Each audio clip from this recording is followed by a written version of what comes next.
পরিবহনের একটি বাসে আগুন দেয় দুর্বৃত্তরা।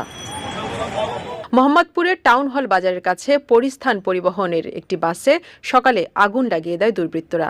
এ ঘটনায় অগ্নিসংযোগকারীদের একজন মারা গেছে বলে জানিয়েছে ফায়ার সার্ভিস। রাজধানীর ডেমরার দেইলা এলাকায় একটি বাসে আগুন দিয়েছে দুর্বৃত্তরা। এ সময় ভেতরে থাকা ঘুমন্ত চালকের সহকারীর মৃত্যু হয়। দগ্ধ হয় অন্য বাসের আরেক হেলপার।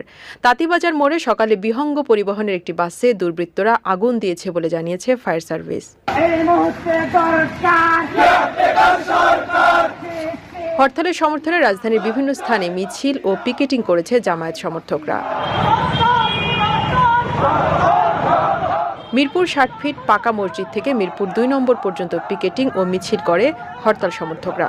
হরতালের সমর্থনে ভাটারা থানাতেও মিছিল করে জামায়াত। হরতালের সমর্থনে সুপ্রিম কোর্ট প্রাঙ্গণে বিক্ষোভ সমাবেশ করেছে জাতীয়তাবাদী আইন